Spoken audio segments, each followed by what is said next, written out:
बिस्मिल्लाहिर्रहमानिर्रहीम। अस्सलाम वालेकुम मेरे दोस्तों। अज़ान तो हम रोज़ सुनते हैं, दिन में 5 मरतबा सुनते हैं, लेकिन अज़ान की आवाज़ कानों में आना, इसके पीछे भी एक वजह है। आप लोग अपने आप को खुशकिस्मत मानिए कि जब अज़ान होती है और उस वक्त आप अज़ान को सुनते हैं।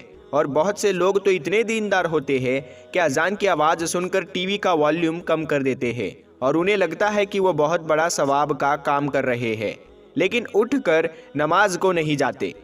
बहुत से लोग अजान होते वक्त अपने आप को किसी काम में मशगूल रखते हैं, किसी से बातें करते होते हैं, या फिर अजान पर ध्यान नहीं देते, या फिर जो काम कर रहे होते हैं उसी में मगन रहते हैं। दोस्तों, इससे आपकी ज़िंदगी पर क्या फ़र्क पड़ता है? और अजान के वक्त में कुछ ऐसे काम हैं जो आप कर लेंगे तो आपकी ज़िंदगी मालामाल हो जाएगी।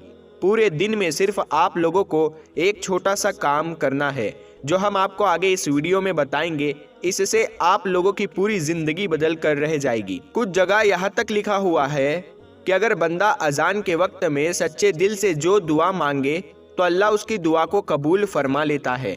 अब ना जाने कितने लोग ऐसे हैं जो ये नहीं जानते कि अजान के वक्त में हमें क्या करना चाहिए। और प्यारे दोस्तों, हम सबको पता है कि अजान जैसे होती है, अगर हम अजान के साथ साथ अजान को दोहराते हैं, लेकिन इसमें भी बहुत से लोग गलती कर देते हैं। इसका सही तरीका क्या है, ये भी हम आपको आज बताएंगे। और ये भी बताएंगे कि अजान को अगर हम दोहरा देते हैं तो इससे हमें क्या क्या फ़ायदे होते हैं। ये सारे सवाल एक आम मुसलमान के जहन में आते ही होंगे। तो आइए दोस्तों, आज की इस वीडियो में हम आपको इन्हीं सारे सवालों के जवाबात देंगे इंशाअल्लाह। और हम आप लोगों से बस इतना कहेंगे कि ये वीडियो आप लोगों की ज़िंदगी बदल सकती है। अजान तो आप लोग रोज़ाना सुनते ही होंगे। अगर आप लोग अजान को सही तरीके से दोहरा लेंगे, जिसका तरीका हम आपको इस वीडियो में बताएंगे, तो आप लोग जान लीजिए आपको कितना फ़ायदा हासिल होगा। अजान का मतलब है खबर देना या ऐलान करना। इस्लामी शरीयत की ज़बान में अजान उन अल्फाजों को कहा जाता है जिनसे लोगों को खबर दी जाती है कि नमाज का वक्त हो चुका है, मस्जिद में आए और जमात के साथ नमाज अदा करें। फ़र्ज नमाजों को अदा करने के लिए अजान देना सुन्नत है। जिस बस्ती से अजान की आवाज़ आए तो मालूम चल जाता है कि यहाँ के रहने वालों में मुसलमान भी है। यही वजह है कि सरकार या सहाबा सब जिहाद के लिए मदीना से बाहर तशरीफ़ ले जाते तो जिस बस्ती से अजान की आवाज़ सुनते तो अंदाज़ा लगा लिया करते कि यहाँ मुसलमान रहते हैं। हदीस पाक में आता है, हुजूर पाक सल्लल्लाहु ताला अलैहि वसल्लम ने फरमाया है, ऐ औरतों, जब तुम बिलाल को अजान व इकामत कहते सुना करो तो जिस तरह वो कहता है तुम भी कहो। अल्लाह तुम्हारे लिए हर कलमे के बदले 1,00,000 नेकियां लिखेगा और 1,000 दर्जात बुलंद फरमाएगा और 1,000 गुनाह मिटा देगा। ये सुनकर ख़वातीन हजरात अर्ज़ करने लगी, या रसूल अल्लाह सल्लल्लाहु ताला अलैहि वसल्लम, ये तो सिर्फ औरतों के लिए है, मर्दों के लिए क्या है? तो आप सल्लल्लाहु ताला अलैहि वसल्लम ने फरमाया, मर्दों के लिए दुगना है। प्यारे दोस्तों, इसी बात पर कमेंट बॉक्स में सुभान अल्लाह ज़रूर लिख दे। मेरे दोस्तों, अब आजकल हम खुद ये देख रहे हैं कि हम कदम कदम पर गुनाह कर रहे हैं। और अगर अजान होती है और हम उसको सही तरीके से दोहरा लेते हैं तो औरतों को एक कलमे के बदले 1,00,000 नेकियां मिलेगी और 1,000 दर्जात बुलंद होंगे और 1,000 गुनाह मिटा दिए जाएंगे, और मर्दों को इसका दुगना मिलेगा। तो सोचो, जिस वक्त में अजान होती है उस वक्त में हम क्या खोते हैं। अजान को दोहराने के कुछ और भी फ़ायदे हैं, वो आप लोग ध्यान से सुन लीजिए। अब आप लोग अजान सुनो तो मौज़िन कहते हैं वो दोहराते रहो। जैसे जब अल्लाहु अकबर सुनो तो अल्लाहु अकबर कहो। जब मौज़िन अशहदु अन ला इलाहा इल्लल्लाह कहे तो अपनी शहादत की उंगली को खड़ा कर दो और साथ में आप भी अशहदु अन ला इलाहा इल्लल्लाह कहे। जब मौज़िन अशहदु अन्ना मुहम्मदुर रसूलुल्लाह कहे तो बिल्कुल इसी तरीके से आप लोग भी अशहदु अन्ना मुहम्मदुर रसूलुल्लाह दोहराओ और दिल ही दिल में सल्लल्लाहु ताला अलैहि वसल्लम, आप मेरी आंखों की ठंडक हो, ऐसा कहो। और उसके बाद दोनों अंगूठों के नाखूनों को अपनी आंखों पर लगा लो। इससे फ़ायदा आपको ये भी मिलेगा कि आपकी कभी आंखों की रोशनी ख़त्म नहीं होगी। इसको आप अपनी ज़िंदगी का हिस्सा बना लें।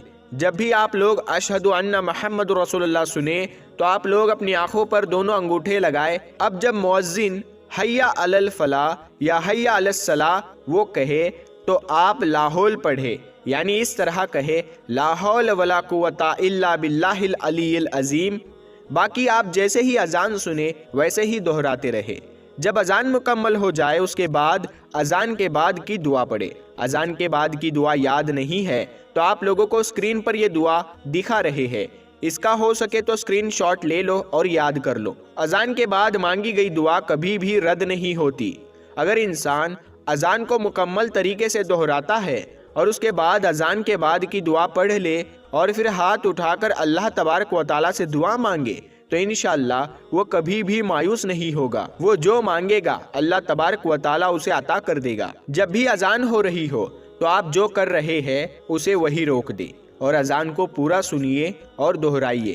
یہاں تک کہ حدیث شریف میں یہ بھی آتا ہے کہ اگر آپ قرآن کی تلاوت کر رہے ہو اور اذان ہو رہی ہے تو آپ قرآن کی تلاوت روک دے اور اذان سن کر اذان دہرائے۔ حضرت عبداللہ بن عمر کا بیان ہے کہ جب ہم مکہ سے ہجرت کر کے مدینہ آئے تو لوگوں کو نماز کے لیے جمع کرنے کی ترکیب کے بارے میں سوچ وچار کرنے لگے۔ لوگوں نے اپنی الگ الگ رائے پیش کی۔ کچھ صحابہ نے رات کو خواب میں فرشتوں کی زبانی کچھ ایسے الفاظ سنے جنہیں جب انہوں نے اللہ کے رسول سے بیان کیا تو آقا بہت خوش ہوئے اور حضرت بلال کو بلا کر فرمایا اب نماز کے وقت تم یہی الفاظ بلند آواز سے ادا کیا کرو۔